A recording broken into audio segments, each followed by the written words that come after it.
I'm 19 years old female was traveling alone on an 11-hour flight today. And a guy in his 20-year is in the same row as me. I was exhausted because I only got 4 hours of sleep before the flight so I could sleep on the plane, but this guy, we'll call him C, keeps trying to make conversation. C starts off by telling me he's autistic, and then asking me if I like K-pop, and he keeps non-stop talking and rarely gives me a chance to speak, not that I wanted to.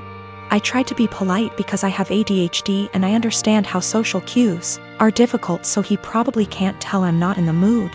Over the course of the next 20 minutes I tell C maybe 5 times I want to sleep and put my headphones on, and each time, C begins speaking to me after maybe 2 minutes of silence. Finally, I was able to sleep for around 4 hours, but when I woke up C started up again. I'm still really tired, and I had some personal issues the day before my flight, so I'm also socially exhausted. But I let him talk for a bit before I start watching a show on my phone. I tell him maybe 5 separate times that I'm trying to watch a show, and that I'm not interested in talking to him right now, but maybe later. C still keeps trying to talk to me, and when I snap a bit and tell him I'm getting a bit annoyed, he goes into a full-on self-hating, "I'm so sorry, I'm horrible, God, I'm just gonna shut up now" rant. And I feel bad because I should have been nicer to him, and I can understand emotions being too strong and spiraling. I tell C that it's okay, and I just want some time to myself as I'm not the chattiest person, but maybe later we can talk.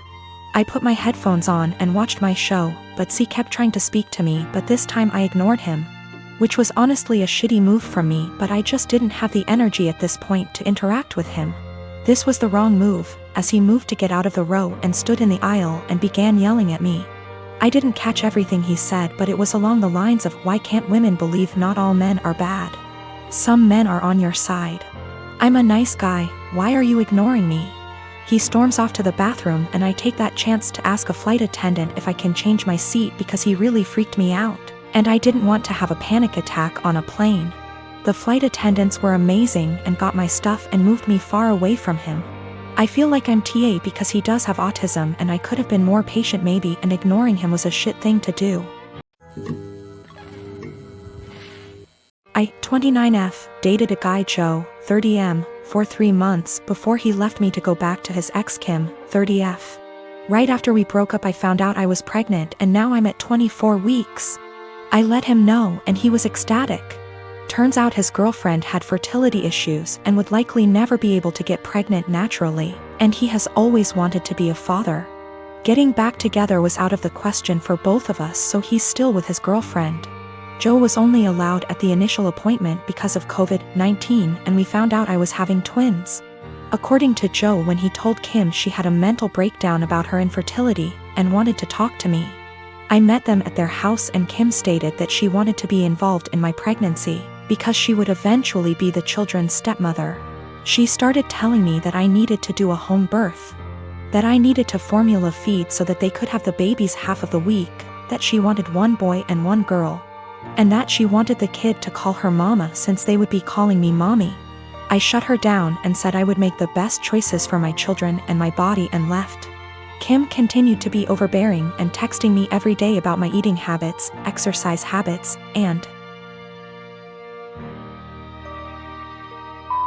ing about how her job wouldn't let her take maternity leave.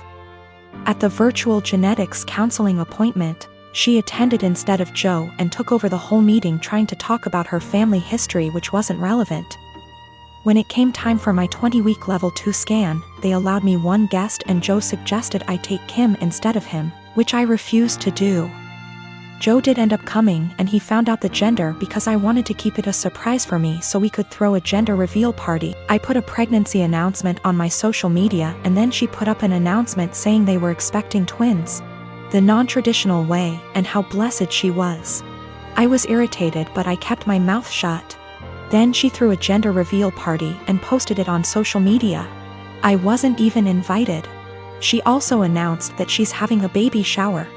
I commented on her posts and told her to stop treating me like a surrogate, that the kids weren't hers, and that Joe didn't have any claim or custody of the kids until they are born. I then called Joe and reiterated all of this and stated that I would not be seeing either of them until we went to family court, and that my mother would be my birthing partner. He and Kim and some of her friends and family are saying I'm an asshole, and her mother even called and insisted I give her one of my babies. Like, this is the parent trap? I'm definitely getting a lawyer ASAP. Y'all have scared the shit out of me, but I'm happy you did. We used condoms because I do not react well to hormonal birth control, and I had to wait to get a non-hormonal IUD because of other medical issues. The Thursday I posted this, I went to the police and they stated that there was nothing they could do because a crime hadn't been committed. In my state, orders of protection are criminal or family, so I was able to get one against Joe.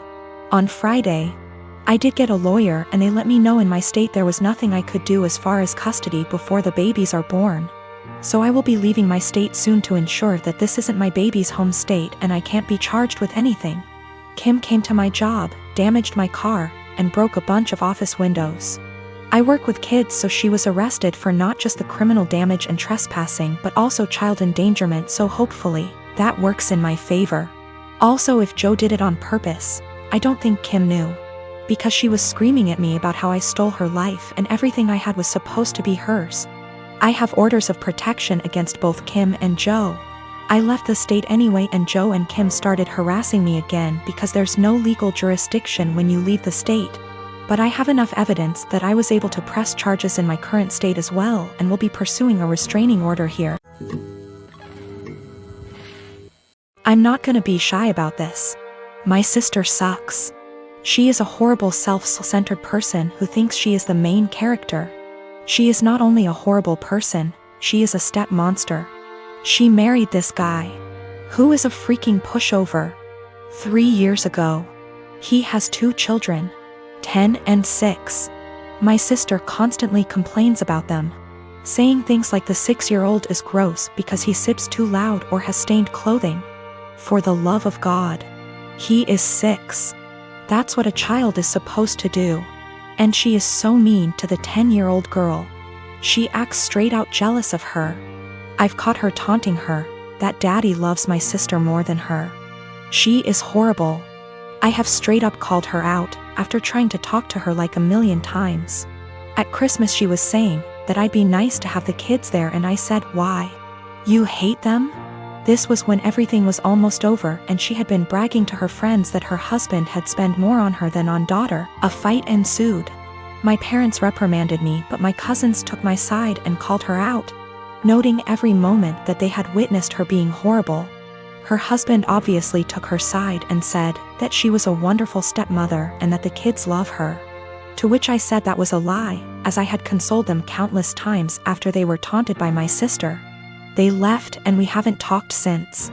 One day I was running errands and run into my step-nephews who were with their mother. I had never met her. And honestly, she is wonderful.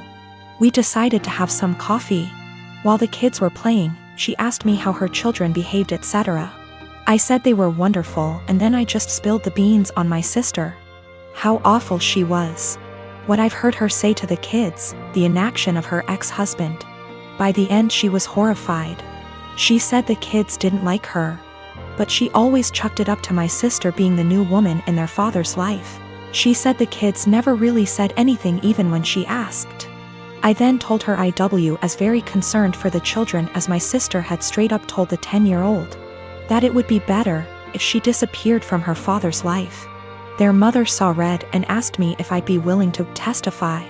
She said that this was unacceptable and she would be taking their father to court again. I said I would recount the events that I witnessed and could ask my cousins who witnessed a lot too. She was very grateful. I asked my cousins who were all willing to recount the events. Word got around to my parents and by extension my sister, and they have been calling me the biggest asshole on the planet who would betray family on a whim. Me and Diamara, she is 12 years old, have had a rough summer. She's been more defiant than usual. I've been dating her mom Mara for 2 years now. 9 months ago, they moved in with me, Maple. Both Dio and Mara have an on-again / off-again relationship with Dio's dad, Dionysus. He's pretty much never paid child support, comes and goes as he pleases into Dio's life. Typical shitty-ass part-time dad. I've tried to fill the dad role in her life, while still understanding boundaries, taking things slow, etc. This summer Dionysus decides he wants to be a real dad and takes Dio in for a month. Good for him, not my business, and Mara agrees. When Dio came back home because school started, she was a lot different. Really mean to me, very dismissive. A few days ago she got caught shoplifting at the mall. Security took her in, then called Mara, who didn't answer, then called Dionysus, who didn't answer, and finally me. I answered. They told me I had to pick her up or she'll be handed over to juvenile. I didn't say anything to her while I picked her up. I apologized to security, apologized to the store. I even tipped the security guards plus the store employees because it's up, they had to deal with that. I assured them Dio would be punished appropriately. I'm speaking to her in a strong, affirmative voice while we're in the car. Not yelling, but in a fatherly tone, I suppose. I'm telling her how up it is to steal, and how I don't. With thieves, and how I absolutely don't voluntarily. With any kind of police, so I don't appreciate any of this, nor will I accept it in my house. She snaps back that I'm not her dad, so don't ever tell her what to do. From now on, if I want to tell her something, I need to clear it with her real father first. That killed my soul. For the past year or so, I've treated her as my own daughter. I've paid for their housing, I've paid for her mom's car, her schooling, her food, everything. Her bio dad dropped $100 check off one time in the past year.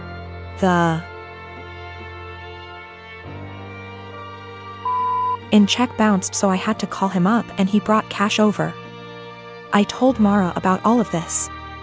She was appalled at what Dio said, but she never made Dio apologize because she's not wrong, you're not her dad. A couple of days later Dio asks me for some money to pay for her uniform / accessories she needs for a sport she's involved in. I say go ask your dad. She scoffs and says her dad doesn't have the money for it, so I have to pay for it. I tell her, I'm not her dad, so don't ever tell me what I have to pay for. She cried to Mara, who tells me I'm not being an adult about the situation. Mind you, I never received an apology or a thanks for our entire previous situation. Mara says Dio is a kid and I need to stop acting like a kid too.